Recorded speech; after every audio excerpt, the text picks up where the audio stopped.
The emergency broadcast cut through every communication channel in the Valesian collective. High Counselor Thelmora stood before the recording device, her blue skin pale with exhaustion. Her four hands trembled as she spoke into the void of space, hoping someone, anyone, would hear.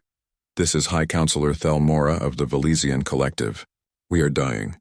The Kravik swarm has taken 4 of our 12 worlds. Billions are dead. Our weapons do nothing. Our shields fail. We beg anyone who can hear this message, please help us." Her voice broke on the last words. She had watched the reports all morning. Another colony world had gone dark.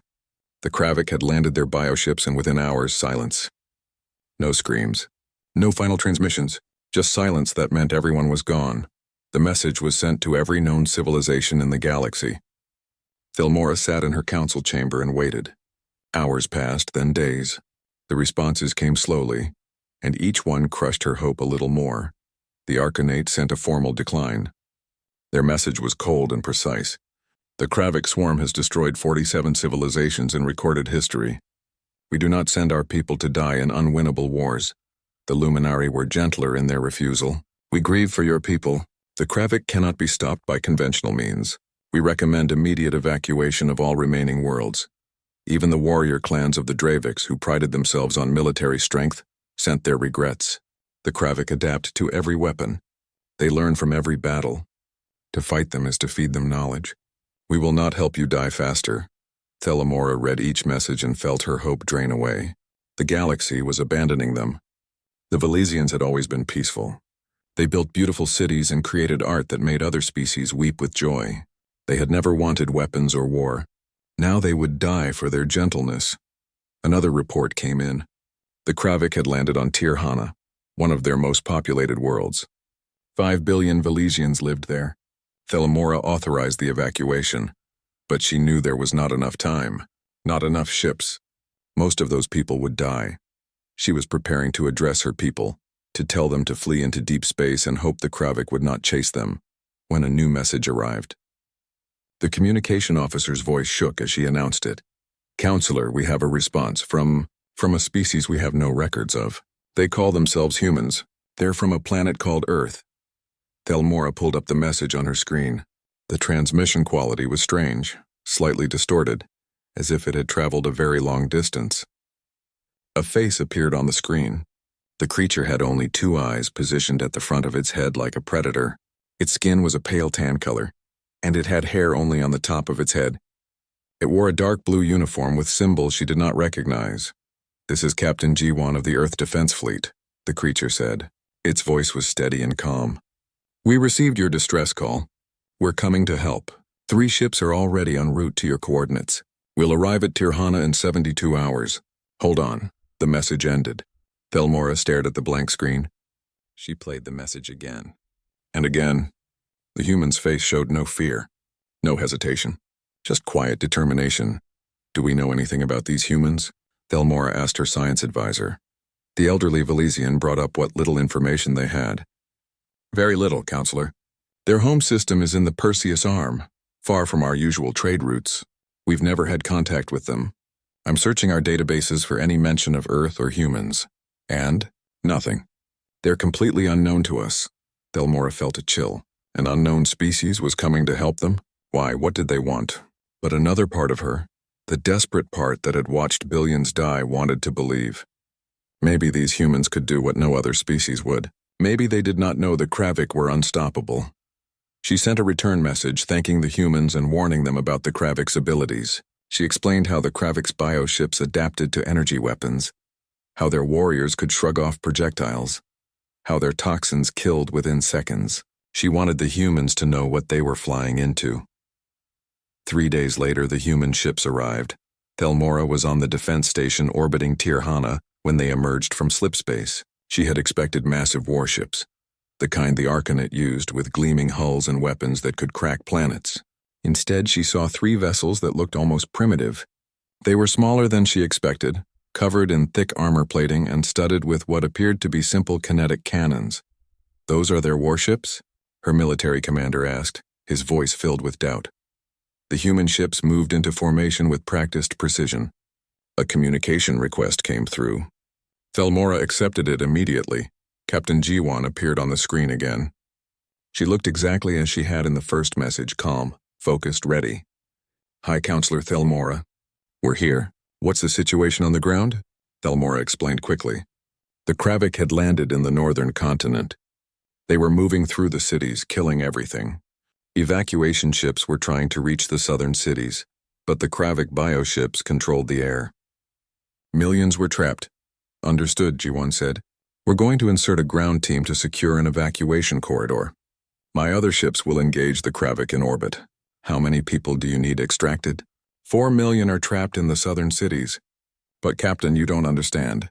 The Kravik, we read your warning, Counselor. We know what we're facing. Jiwan's expression did not change. She did not look afraid. She looked ready. We'll get your people out. The connection ended. Thelmora watched as one of the human ships broke formation and dove toward the planet. It moved faster than she expected, punching through the atmosphere at a speed that should have torn it apart. Are they insane? Her commander whispered. Maybe they were. But they were the only ones who had come. The only ones who had answered the call. On the station's observation deck, Velician refugees gathered to watch. They had heard a new species was here to help. They wanted to see their saviors. Thelmora joined them, looking down at the planet where the Kravik were spreading like a disease. A small craft launched from the human ship. It was a landing vessel carrying soldiers to the surface. Through the station's powerful sensors, Thelmora could see inside the craft. The humans sat in rows, checking their weapons. They looked strange, too dense, too heavily built, with thick bones and prominent muscles. They moved with casual confidence. One of them was laughing. Actually laughing. A Velician child tugged on Thelmora's robe. Will they save us? The child asked. Thelmora did not know, but she knelt down and looked into the child's eyes. They came when no one else would. That has to mean something. The human landing craft disappeared into the clouds, heading straight for the Kravik-infested city of Calvin. Thelmora sent a silent prayer to the old gods she had stopped believing in years ago. If these humans could do what no other species could, if they could fight the Kravik and win, then maybe there was hope after all. But as she watched them descend into hell, she wondered what kind of species would volunteer for this. What kind of people would fly across the galaxy to fight an unbeatable enemy for strangers they had never met? She was about to find out. The docking clamps secured with a heavy thud that echoed through the Velician defense station. Thelmora stood in the reception bay with her security detail, waiting to meet the humans face to face. Her hands would not stop shaking. She had seen them through video feeds, but seeing them in person would be different. The airlock door opened with a hiss of pressure equalization. Captain Jiwan stepped through first, and Thelmora felt her breath catch. The human was terrifying. She stood at least 2 heads taller than any Velician. Her body was thick with muscle that seemed excessive, almost grotesque. She moved with a predator's grace, her 2 forward-facing eyes scanning the room, evaluating threats with the instinct of a hunter. When she walked, each step was firm and heavy, as if the station's gravity meant nothing to her. Behind Jiwan came more humans. All of them had that same dense, powerful build. They wore combat armor that looked heavy enough to crush a Velician, but they moved in it like it weighed nothing. Their faces were calm, almost bored, as if boarding an alien space station was routine. High Counselor Thelmora, Jiwan said, extending one hand. It's good to meet you in person. Thelmora stared at the hand. She knew this was a human greeting. She reached out with one of her own hands and touched it. Jiwan's grip was gentle, but Thelmora could feel the strength coiled beneath that gentleness. This human could have crushed her hand without effort. Thank you for coming, Thelmora managed to say. I did not expect you to arrive so quickly. We don't waste time when people are dying, Jiwan said simply. She gestured to a woman beside her. This is Dr. Dayun, our xenobiologist and cultural liaison. She's here to help us understand each other. Dr. Dayun smiled. It was meant to be friendly, but it showed her teeth. White, strong teeth with prominent canines designed for tearing meat. Thelmora tried not to flinch. We should talk about the tactical situation, Jiwan said. Is there somewhere we can review the data? They moved to the station's command center. Thelmora noticed how the humans walked. They did not glide or float like most species. They strode with purpose, their footsteps heavy. The Velician guards watched them nervously, hands near their weapons. In the command center, Thelmora pulled up a holographic display of Tirhana. Red zones marked where the Kravik had spread. They landed here in the north. They're moving south, consuming everything. We have 4 million civilians trapped in these cities. She highlighted the southern population centers. Our evacuation ships can't get through. The Kravik control the air. Jiwan studied the map with those predator eyes. What kind of resistance have they met? Our defense forces engaged them immediately. We lost 12,000 soldiers in the first day. The Kravik warriors are unstoppable. They heal from wounds. They adapt to our weapons. Their toxins kill within seconds. Show me combat footage, Jiwan said. Thelmora played a recording from the front lines. It showed Velician soldiers firing plasma rifles at Kravik warriors. Massive insectoid creatures that walked on 6 legs and attacked with blade-like appendages. The plasma bolts hit the Kravik, burning their carapaces, but the wounds closed almost immediately. The Kravik charged forward, moving faster than should be possible, and cut through the Velician lines in seconds. The humans watched in silence. None of them looked disturbed. Their blood is acidic, Thelmora continued. Anyone who gets close enough to wound them gets burned. They spray toxins that shut down respiratory systems. And they're intelligent. They learn our tactics and adapt. They sound tough, said a human standing behind Jiwan. He was even larger than the others, with scars on his face and a calm demeanor that suggested he had seen worse. His uniform identified him as Lieutenant Hyanwu. Tough? Thelmora's voice rose. They've destroyed 47 civilizations. Every military force that has faced them has been eliminated. We're not going to win this. We're just trying to save who we can before we got here, Jiwan interrupted gently. Counselor, I understand you're afraid. But we didn't come here to watch you die. We came to fight. Dr. Daeun stepped forward. May I explain something about humans? It might help you understand what we're capable of. Thelmora nodded, still shaking. Earth is what we classify as a Class 12 death world, Daeun said. Do you know what that means? No. It means our planet is extraordinarily hostile to life. The gravity is crushing by galactic standards, almost twice what you experience here on this station. The atmosphere is 21% oxygen, which is toxic to most species. We have predators that can kill with a single bite, weather patterns that can level cities, diseases that have killed billions of us throughout our history. Thelmora stared. How do you survive? We evolved to survive it, Daeun said. Our bones are incredibly dense. Our muscles are built to handle high gravity. We heal from injuries that would kill other species. We can go days without food or sleep. We can survive in temperature ranges that would kill most forms of life.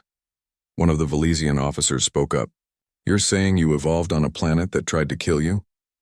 Every day, Daeun said with a slight smile. And it made us very, very good at not dying. Jiwan brought up a medical file on the display. It showed human anatomy. We have redundant organs.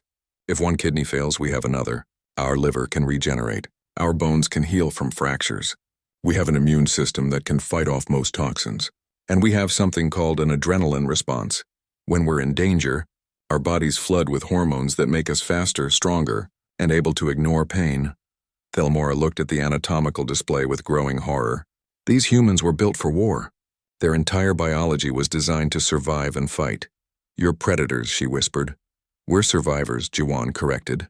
And right now your people need survivors. Lieutenant Hyunwoo stepped forward. I'm taking a strike team to the surface. We'll land in the hot zone and secure an evacuation corridor for your civilians. My people will hold the line while your ships extract the refugees. That's suicide, Thelmora said. The Kravik will swarm you. You'll be outnumbered 1,000 to 1. Hyunwoo's scarred face split into a grin. Good odds. Thelmora realized he was not joking. This human actually thought those were acceptable odds. What kind of species were these humans? A young human soldier approached. Her uniform identified her as Corporal Mina, a combat medic. She was smaller than the others, but still densely built. Counselor, we fought worse than this. My first deployment, I spent 3 days in a collapsed building with a broken leg and no supplies. Still made it out. How? Thelmora asked. Mina shrugged. Just kept going. That's what we do. Dr. Daeun pulled Thelmora aside. I know this is a lot to process.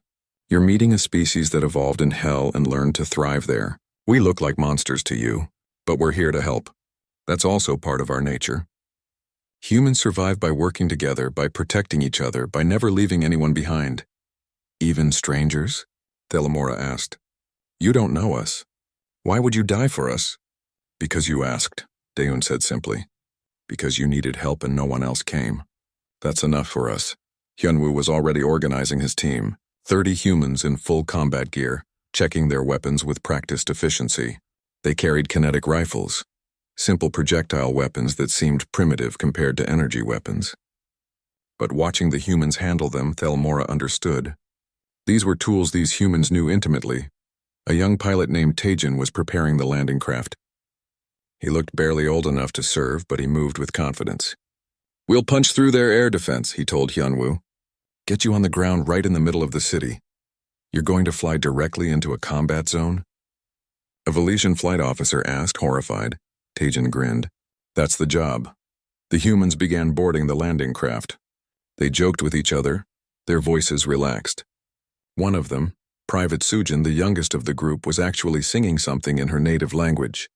They were about to fly into hell, and they were singing. Thelmora watched them go with a mixture of awe and terror.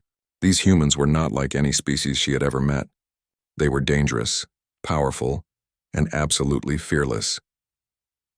As the landing craft detached from the station and began its descent toward Tirhana, Jiwon stood beside Thelmora at the observation window. Your people are brave, Thelmora said quietly.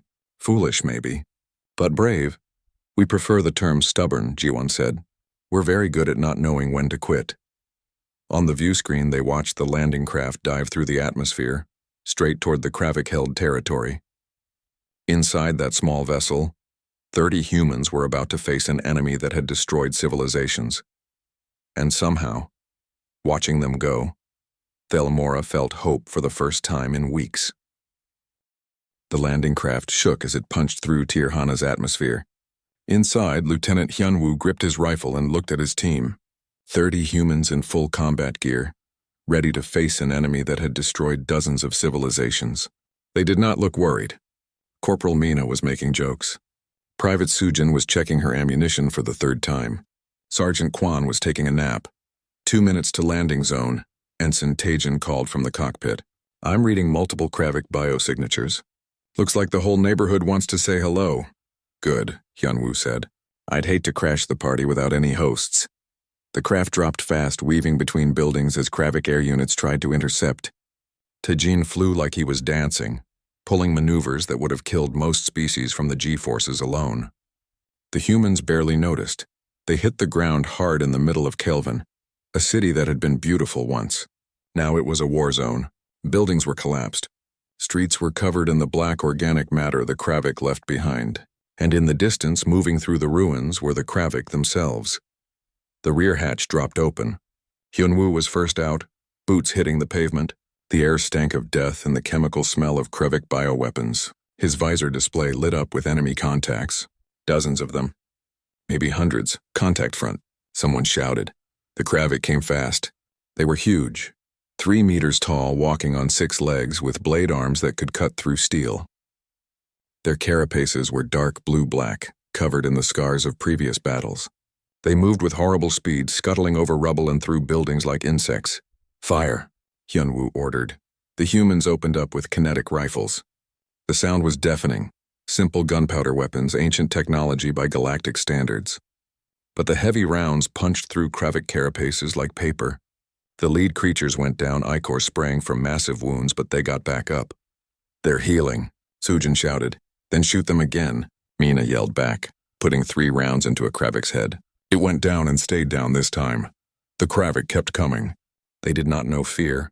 They swarmed forward, blade arms flashing. One of them reached the human line and swung at Corporal Hansok. The blade should have cut him in half. Instead, it struck his armor and bounced off. The armor dented but held. Hansok did not even flinch. He jammed his rifle barrel against the Kravik's body and fired point blank. The creature exploded backward. Is that all you got? Hansok yelled at the approaching swarm. More Kravik poured from the buildings. They sprayed toxins from glands in their necks, poisons that could kill a Valesian in seconds. The mist hit the human line. The humans kept fighting. Their sealed armor protected them, but even when some of the toxin got through gaps, they just kept moving. Mina, I got tagged, a soldier called. Feeling dizzy? Take a stim shot and walk it off, Mina shouted back while shooting a Kravik that got too close. You're human, you can handle it! The soldier injected himself with medical stimulants and kept fighting. His body was already processing the toxin, his immune system working overtime. It would take more than Kravik poison to stop a human. Hyunwoo led a squad into a collapsed building where Velesian civilians were hiding. Inside, he found about 50 aliens huddled in a basement, terrified and starving. They stared at the humans like they were seeing demons. "We're here to help," Hyunwoo said through his translator. "Can you walk?" "There are Kravik everywhere." One of the Velesians sobbed. "We're going to die." "Not today," Hyunwoo said. He turned to his team. "Get them moving." "We extract all of them." Outside, the battle intensified. The Kravik had brought in warrior-class units, bigger, meaner, with acid blood that burned anything it touched. Sergeant Kwan took a blade to the shoulder. The acid blood sprayed across his arm. He grunted in pain, slapped a patch over the wound, and kept fighting. "That's gonna scar," he said casually, shooting the Kravik that had hit him. The Velesian civilians watched in shock as the humans fought. These creatures moved through a battlefield like it was their natural environment. They did not panic. They did not run. When they got hurt, they patched themselves up and continued. When ammunition ran low, they switched to hand-to-hand combat without hesitation. Private Sujin, the youngest of the group, ended up face-to-face with a Kravik warrior after her rifle jammed. The creature was 3 times her size. She pulled out a combat knife and went for it anyway. She dodged under its blade arms and drove her knife into the joint of its leg. The Kravik screeched and tried to grab her.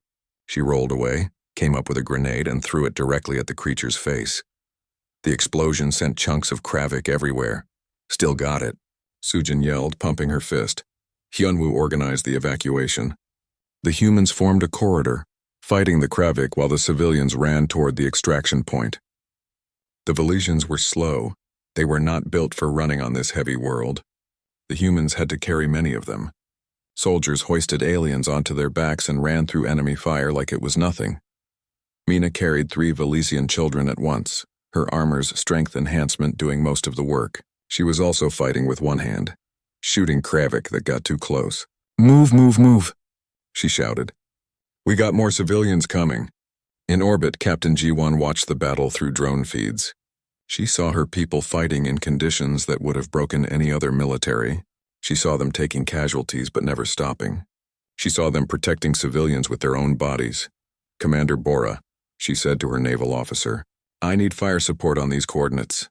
She marked several Kravik concentrations. "That's danger close," Bora warned. "Our people are right there. They can handle it." "Send it." Orbital strikes rained down on Kravik positions. The humans on the ground felt the shock waves, adjusted their positions, and kept fighting. They trusted their captain. They trusted each other. The evacuation took hours. The humans held their ground, refusing to give up a single meter. They used every dirty trick humans had learned in thousands of years of warfare. They set traps. They ambushed. They used the Kravik's own aggression against them. At one point, Sergeant Kwan lured a group of Kravik into a collapsed building and brought the entire structure down on them. He walked out of the rubble covered in dust and Kravik blood, dragging 2 injured Velesians with him.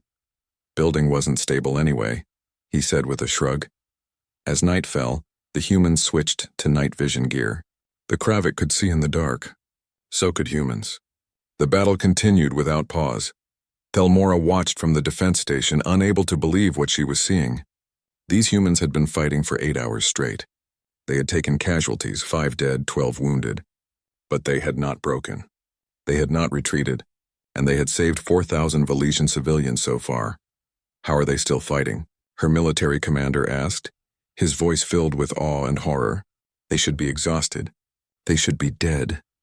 Dr. Daeun stood beside them, watching the feeds. They're from a world that never gave them the luxury of giving up. Every human is born fighting. Fighting gravity.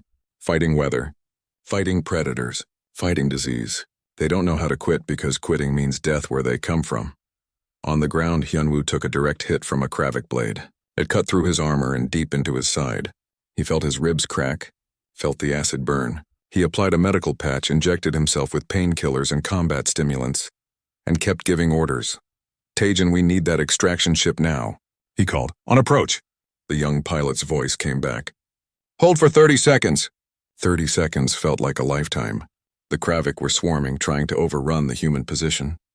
The soldiers formed a circle around the civilians, firing in all directions. They were running low on ammunition now. Some of them switched to hand-to-hand combat, using their combat knives and even their armored fists. Mina grabbed a Kravik by its mandibles and twisted with all her strength. Something cracked. The creature went limp. She threw it aside and kept fighting. The extraction ship dropped from the sky like a meteor. Tajin was flying manually, dodging Kravik fire and using his ship's thrusters to crush enemy units that got too close. The boarding ramp dropped and the Valesians rushed aboard. "Go, go, go!" Hyunwoo shouted. His vision was getting blurry from blood loss, but he stayed on his feet. He would be the last one on that ship. The humans fell back in stages, covering each other. When the last civilian was aboard, they jumped on. Sujin had to physically drag Hyunwoo onto the ramp because he refused to leave while there was still fighting to do. The ship lifted off, Kravik clinging to its hull. Tajin did a barrel roll that threw them off. The humans inside were thrown around like toys. None of them complained. As they broke atmosphere, Hyunwoo finally allowed himself to collapse. Mina was beside him immediately, working on his wounds. "You're an idiot," she said while she worked. "A stubborn, heroic idiot. Did we get them all?" he asked. 4,000 civilians extracted. "We saved them all." Hyunwoo smiled and passed out. On the defense station, Thelmora watched the extraction ship dock. She watched the humans emerge, covered in blood and dirt. She watched them help the Valesian refugees even though they could barely walk themselves. And she realized something that terrified her. These humans had not been fighting at full strength. They had been holding back to avoid casualties. The human medical bay was different from anything the Valesians had seen. It was efficient, almost brutal in its practicality. Wounded soldiers lay on beds, their injuries severe by any standard. Burns from acid, deep cuts that exposed bone, broken ribs, punctured organs. Yet the humans were alert, talking, some even joking. Lieutenant Hyunwoo had 3 cracked ribs, a torn kidney, and severe acid burns across his torso. The Valesian doctors said he should be dead. Instead, he was sitting up in bed, arguing with Corporal Mina about who had killed more Kravik during the battle.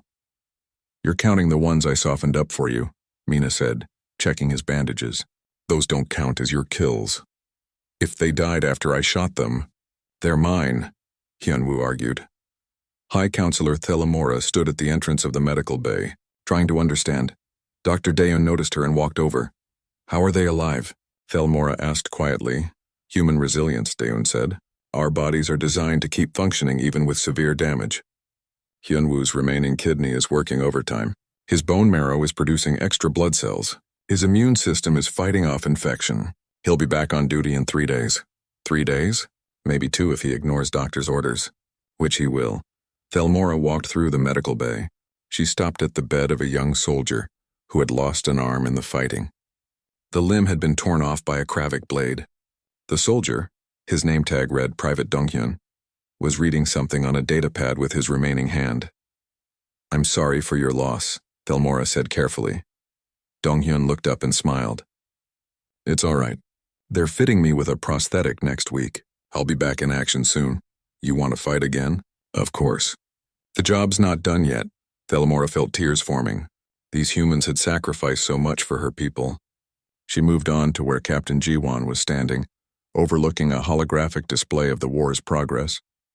3 more Valesian worlds had been hit by the Kravik. Human forces had responded to each one. They were winning battles that should have been impossible. But the cost was visible in the casualty report scrolling across the display. "We lost 17 soldiers yesterday," Jiwon said without looking at Thelmora. 34 wounded.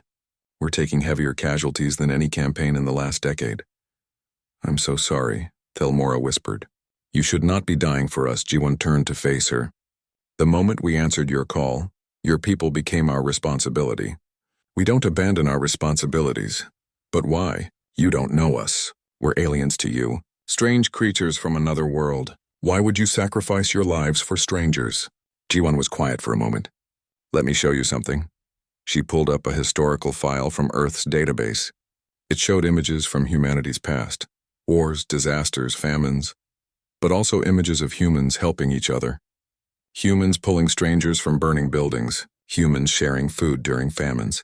Humans protecting children who were not their own. "This is what we are," Jiwon said. We're a species that learned early that survival means helping each other. We're stronger together than apart. That instinct doesn't stop at our own species. When we heard your distress call, every human who heard it felt the same thing. Someone needs help and we can provide it. Even if it costs you everything? Especially then. The cost is what makes it matter. On the screen, another battle was underway. Commander Bora's ships were engaging Kravik biovessels in orbit around another Valesian colony. The human ships were smaller, less advanced, but they fought with a ferocity that made up for it. They used ramming tactics, suicide runs, maneuvers that exposed them to devastating fire to save civilian evacuation ships. Thelmora watched a human destroyer take a direct hit, protecting a Valesian refugee transport. The destroyer's hull cracked open, venting atmosphere. The crew had minutes to live. Instead of evacuating, they redirected all power to weapons and rammed the Kravik bioship, destroying both vessels. 300 humans died in that collision. They saved 40,000 Valesian civilians. How do you cope with this? Thelmora asked, her voice breaking. How do you send your people to die? I don't send them, Jiwan said quietly. They volunteer. Every human in this fleet knows the risks. We all chose to be here. The door opened and Colonel Junho entered. He was the commander of all human ground forces in the sector. He looked exhausted, carrying the weight of every soldier under his command. He nodded to Jiwan and turned to Thelmora. Counselor, I need to show you something, he said. It's important you understand what we're doing here. He pulled up footage from the front lines. Not the heroic battle scenes that made it to the official reports. The real footage. Humans dying, screaming in pain, being torn apart by Kravik warriors. The ugly, brutal reality of war. Thelmora wanted to look away but forced herself to watch. This is what war looks like, Junho said. This is what your people have been facing alone. This is what we're now facing with you. Why show me this? Thelmora asked. Because you need to understand that we know the cost. We're not naive. We're not ignorant. We see exactly what's happening and we're choosing to do it anyway. More footage played. A human squad trapped in a building surrounded by Kravik. They fought to the last soldier. The final soldier, a woman named Private Nayong, recorded a message before she died. Tell my family I died protecting people who needed protection, she said into her helmet camera. Tell them it mattered. Tell them I chose this. Then she detonated a grenade, taking 12 Kravik with her. Thelmora collapsed into a chair. I don't understand your species.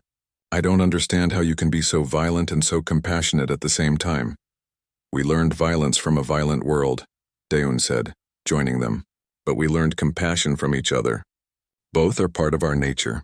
The violence lets us fight. The compassion tells us who to fight for. Ambassador Nari arrived from one of the human ships. She was older than the soldiers, with gray hair and calm eyes that had seen too much. She was humanity's diplomatic voice in this conflict. The other galactic species are watching us, Nari said. They're horrified by our methods. The Arcanet filed a formal complaint about our excessive brutality in combat. The Luminari are calling our tactics barbaric. Are they? Thelmora asked. Are we asking you to become monsters for us? No, Nari said firmly. You're asking us to be what we've always been. Survivors who protect those who can't protect themselves. If other species see that as monstrous, that's their problem.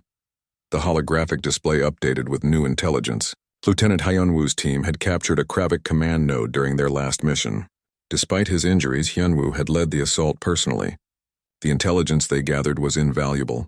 It revealed the location of the Kravik hive clusters and their coordination network. This is it, Jiwan said, studying the data. If we hit these points simultaneously, we can disrupt their command structure.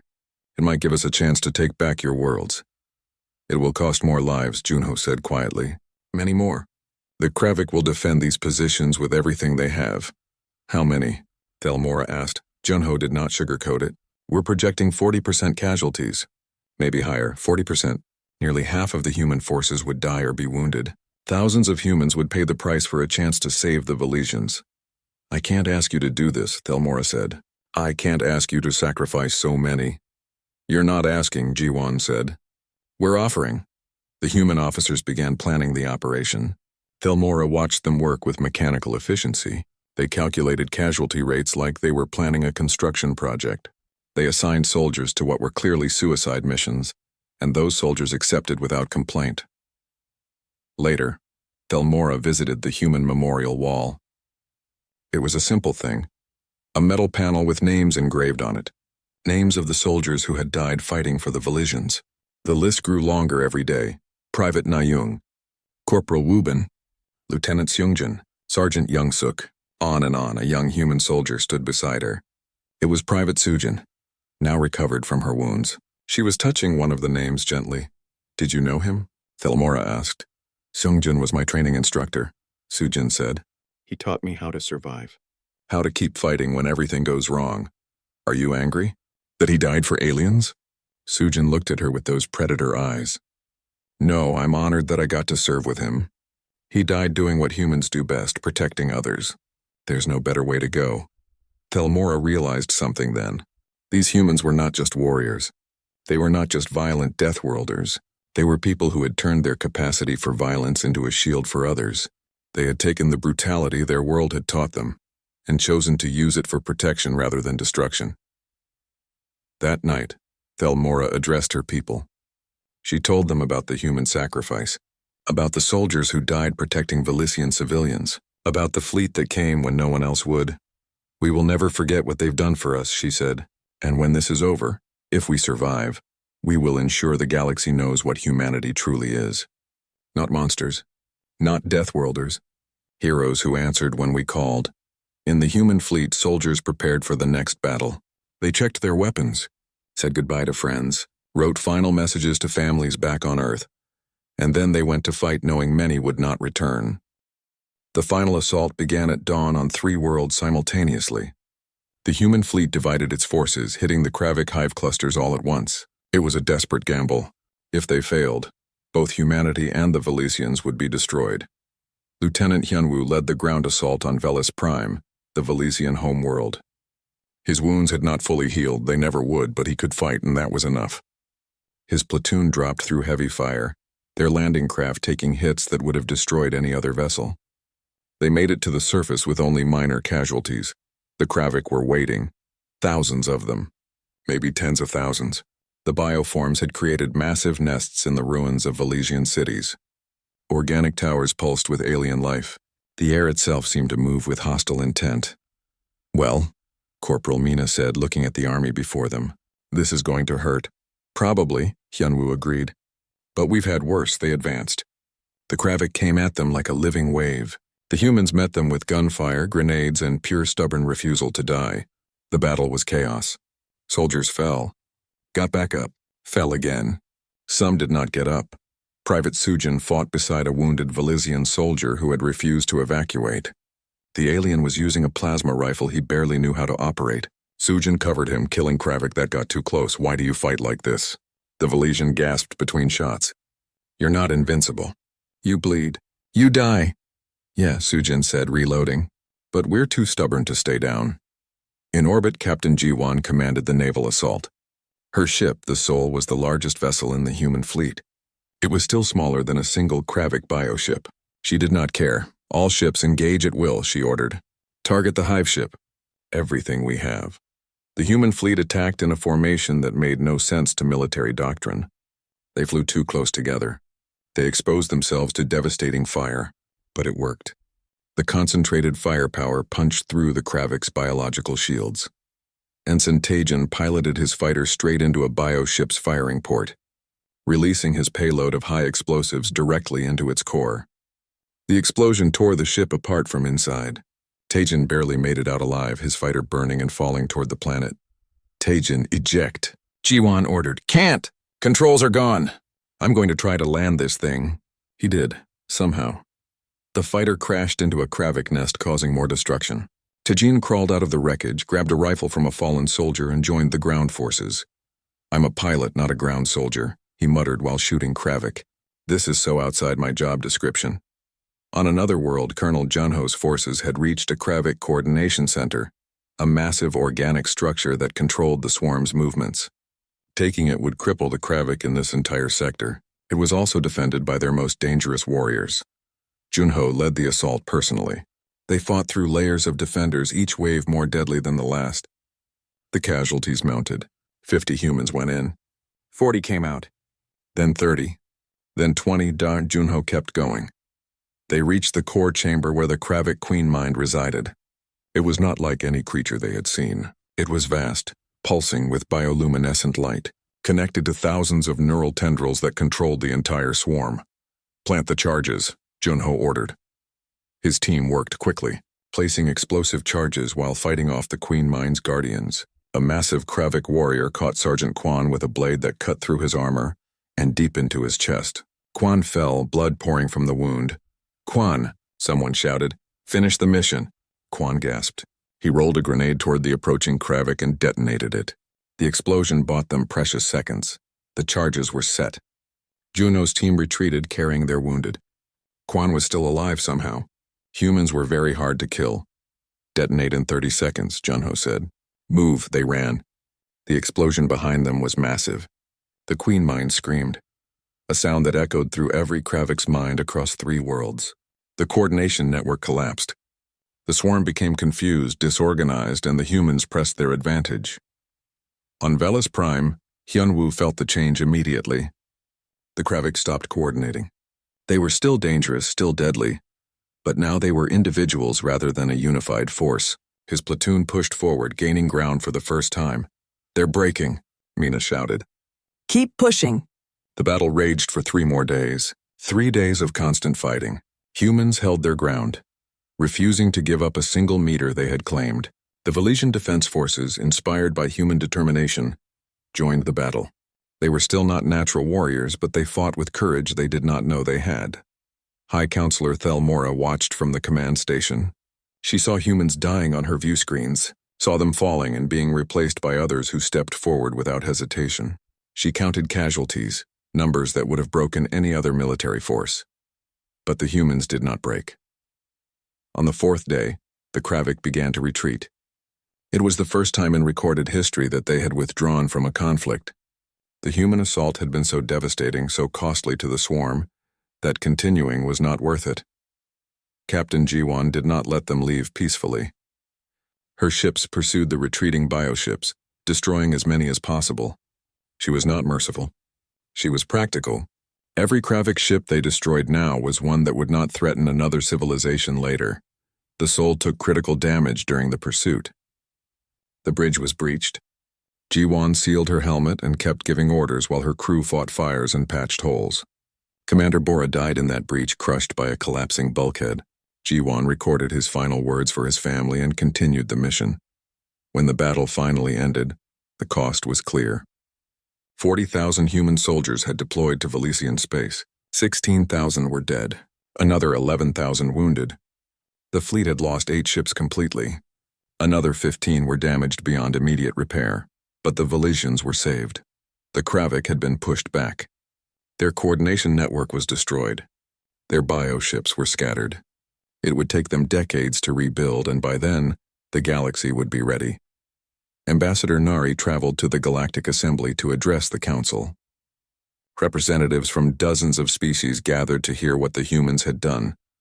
"We fought the Kravik," Nari said, standing before species that had refused to help. "We lost 16,000 soldiers, but we saved 12 billion Velesians. We broke an enemy you said could not be beaten." The assembly was silent. Some representatives looked ashamed. Others looked frightened.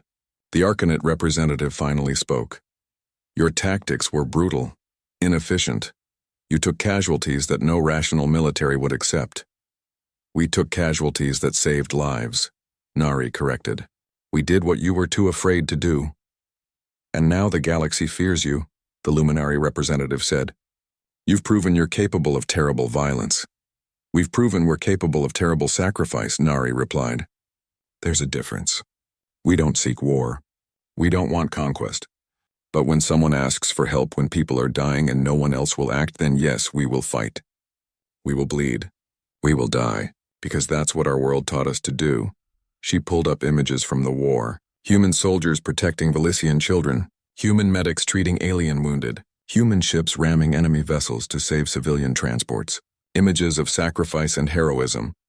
"You call us Deathworlders like it's a curse," Nari said. "Maybe it is. Maybe being from Earth made us violent and dangerous, but it also made us brave and compassionate. It taught us that the strong protect the weak, that survival means helping each other. If that makes us monsters to you, then we'll be monsters. But we'll be monsters who save lives. The assembly erupted in argument. Some species wanted to sanction humanity for their excessive tactics. Others wanted to form alliances. A few even wanted to learn from human military strategy. The Velisians sent their own representative. Thelmora herself traveled to the assembly and spoke on humanity's behalf. "You abandoned us," she said, her voice clear and strong. "When we begged for help, you turned away. You said the Kravik were unstoppable. You were wrong. Humanity proved you wrong. They paid in blood and lives, but they saved us. I will spend the rest of my life ensuring the galaxy remembers what they did, and I will ensure we never forget the debt we owe." 3 species approached Earth in the months that followed, requesting defensive pacts. The Dravix warrior clans, who had refused to fight the Kravik, now wanted to learn human tactics. The Luminari, ashamed of their refusal to help, offered technological exchanges.